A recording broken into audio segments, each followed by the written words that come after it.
ഇന്ന് തന്നെ ഡൗൺലോഡ് ചെയ്യൂ. കാണൂ നിങ്ങളുടെ ഫേവറേറ്റ് ഷോസ്. അങ്ങനെ നോക്കുമ്പോ നീ എന്റെ ഭാര്യയുടെ ദേഹത്ത് കൈവച്ചവനും ജയാറിന്റെ ഭാര്യയുടെ ദേഹത്ത് കൈവച്ചവനെ ജയാറ് വെറുതെ വിടുവോ ഹരി? ഇല്ല. സർ, ഞാനും അയാളും തമ്മില് ഒരു ബന്ധവുമില്ല. നിയമപ്രകാരം നിങ്ങൾ വേർപിരിഞ്ഞിട്ടുണ്ടോ? അതിന് കോടതി ഉത്തരവുണ്ടോ? സർ, കുടുംബത്തിലെ എല്ലാവരുടെയും അനുഗ്രഹത്തോടെ ഞങ്ങള് അമ്പലത്തിൽ വെച്ച് താലി കെട്ടിയത്. മതി. അതൊക്കെ നിങ്ങൾക്ക് ഒന്നിച്ച് ജീവിക്കാൻ വേണ്ടി നിങ്ങൾ ഉണ്ടാക്കി തീർത്ത കാര്യങ്ങളല്ലേ? നിയമം അത് സമ്മതിക്കുന്നുണ്ടോ എന്നാണ് എന്റെ ചോദ്യം. നിയമത്തിന്റെ അടിസ്ഥാനത്തിൽ പറയുകയാണെങ്കിൽ നിങ്ങളുടെ ബന്ധം ഒരു അവിഹിത ബന്ധമാണ്. സർ, കുറച്ച് മാന്യമായിട്ട് സംസാരിക്കണം. ഇതിനേക്കാൾ മാന്യത എനിക്ക് ഈ കാര്യത്തിൽ പറ്റില്ല. ഇപ്പോ എന്റെ മുമ്പിൽ അയാൾ തന്നിരിക്കുന്ന ഈ കംപ്ലൈന്റ് ഇത് അയാൾ കോടതിയിലേക്ക് മൂവ് ചെയ്താ നിങ്ങൾ രണ്ടുപേരും ശിക്ഷിക്കപ്പെടും. സർ, ഈ പരാതി തന്നു എന്ന് പറയുന്ന ജീവൻ നിത്യ എത്രമാത്രം ദ്രോഹിച്ചിട്ടുണ്ടെന്ന് സാറിന് അറിയോ? അല്ല, എത്ര തവണ കൊല്ലാൻ നോക്കിയിട്ടുണ്ടെന്നുള്ളത് സാറിന് അറിയോ? എന്നിട്ട് ഇവര് പരാതി കൊടുത്തോ? കോടതി പോയോ? ഇല്ലല്ലോ. ഹരി, എനിക്ക് നിങ്ങളോട് പ്രത്യേകിച്ച് വിരോധമൊന്നുമില്ല. പക്ഷേ എന്റെ മുമ്പിൽ വരുന്ന പെറ്റീഷൻ മാന്യമായി തീർപ്പാക്കുക എന്നത് എന്റെ ഉത്തരവാദിത്ത. സോ ഇനി നിങ്ങൾക്ക് രണ്ടുപേർക്കും ഒന്നിച്ച് ജീവിക്കാൻ പറ്റില്ല.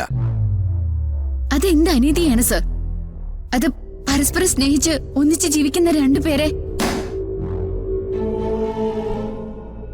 നിയമം അതാ ഞാൻ പറഞ്ഞുകൊണ്ടിരിക്കുന്നത്. അല്ലാതെ ഒരു സെന്റിമെന്റ്സും എനിക്ക് കേൾക്കേണ്ട ആവശ്യമില്ല. ഇനി മുതൽ നിങ്ങൾ രണ്ടുപേരും ഒന്നിച്ചൊരു സ്ഥലത്ത് ഒരുമിച്ച് താമസിക്കാൻ പറ്റില്ല എന്ന് പറഞ്ഞാ അത് പാടില്ല. നിങ്ങളുടെ പ്രണയവും ഒന്നിച്ച് താമസിക്കലും ഒക്കെ അയാളുമായിട്ടുള്ള വിവാഹമോചനം കഴിഞ്ഞിട്ട് മതി. സർ, സാർ അയാളുടെ വക്കാലത്ത് ഏറ്റെടുത്ത പോലെയാണല്ലോ സംസാരിക്കുന്നത്. എന്തോ? സാറേ, ആളുകളെ സ്വാധീനിക്കാൻ അയാൾ മിടുക്കനാ. അയാൾക്ക് അതിനുള്ള സാമ്പത്തികമായ സോഴ്സും ഉണ്ട്. പക്ഷെ അതിന്റെ പേരിൽ ഞങ്ങൾ തലകുനിക്കണമെന്ന് നിർബന്ധമില്ലല്ലോ. നീ പറഞ്ഞു വരുന്നത് എനിക്ക് മനസ്സിലായടാ. ജീവനിൽ നിന്ന് ഞാൻ പണം പറ്റി അയാൾക്ക് വേണ്ടി പണിയെടുക്കുന്നു എന്നല്ലേ നേരെ ചൊവ്വേ പറഞ്ഞിട്ട് നിനക്ക് മനസ്സിലായില്ലെങ്കിൽ മനസ്സിലാക്കി തരേണ്ട വഴി എനിക്കറിയാം. ഇപ്പോ ഇവിടുന്ന് പോയിക്കോ. എന്നിട്ട് ഞാൻ പറഞ്ഞ കണ്ടീഷനിൽ നീ ജീവിക്ക്. അല്ലെങ്കിൽ രണ്ടിനും തൂക്കിയെടുത്ത് കോടതിയിൽ കൊണ്ടുപോയി നിർത്തും ഞാൻ. അവിടെ നിന്ന് നാറും രണ്ടുപേരും. പോടാ.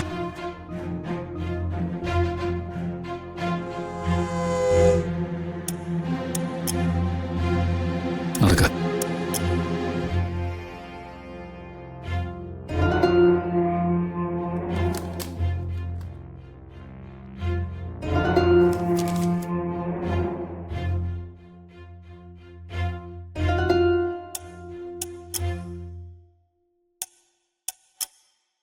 പകരം വീട്ടിയതാണല്ലേ? സംശയമുണ്ടോ? ഞാൻ പകരം വീട്ടിൽ തുടങ്ങിയിട്ടുള്ളൂ നിത്യ. അധികം വൈകാതെ അതിന്റെ ആഘാതം രണ്ടുപേർക്കും മനസ്സിലാവും. ഹരി, എന്നോടൊന്നും തോന്നരുത് കേട്ടോ. അല്ല, എനിക്കല്ലടാ തോന്നണ്ടേ. നിയമപ്രകാരം ഇവൾ ഇപ്പോഴും എന്റെ ഭാര്യ. അങ്ങനെ നോക്കുമ്പോ നീ എന്റെ ഭാര്യയുടെ ദേഹത്ത് കൈവച്ചവനും ജയാറിന്റെ ഭാര്യയുടെ ദേഹത്ത് കൈവച്ചവനെ ജയാറ് വെറുതെ വിടുവോ ഹരി? ഇല്ല. ചെല്ല്, CI സാറ് പറഞ്ഞതനുസരിച്ച് ജീവിക്കാൻ നോക്ക്.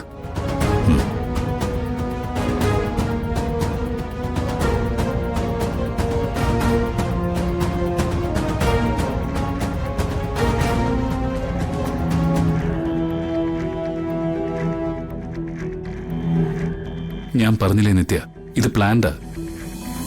സിയുടെ ഓരോ വാക്കിനും അയാൾ കൈപ്പറ്റിയ കൈക്കൂലിയുടെ ഗന്ധമുണ്ട്. വാ.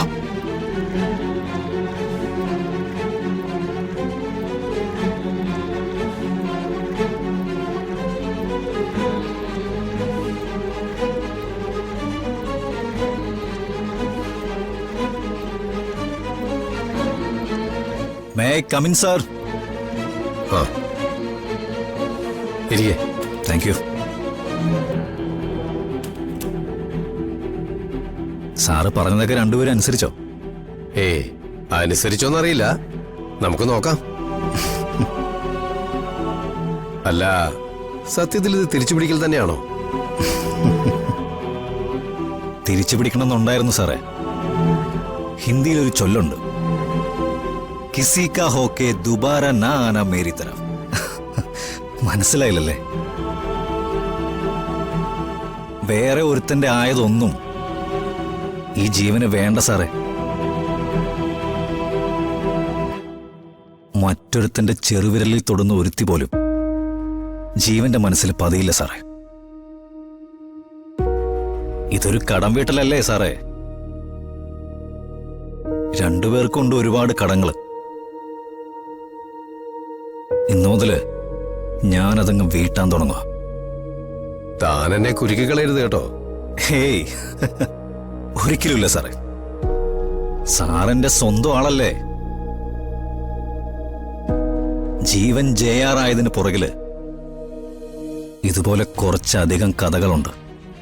സൗകര്യം പോലെ നമുക്കൊന്നിരിക്കാം. അപ്പൊ പറഞ്ഞു തരാം ഞാൻ. ആത്മാർത്ഥമായിട്ട് സ്നേഹിക്കുന്ന രണ്ടുപേരെ പിരിച്ച് രണ്ടിടങ്ങളിലായിട്ട് നിർത്തുക എന്ന് പറയുമ്പോ അതൊരു സുഖമുള്ള ഏർപ്പാടല്ലേ സാറേ? യെസ്, അതൊരു സുഖമുള്ള ഏർപ്പാടാ.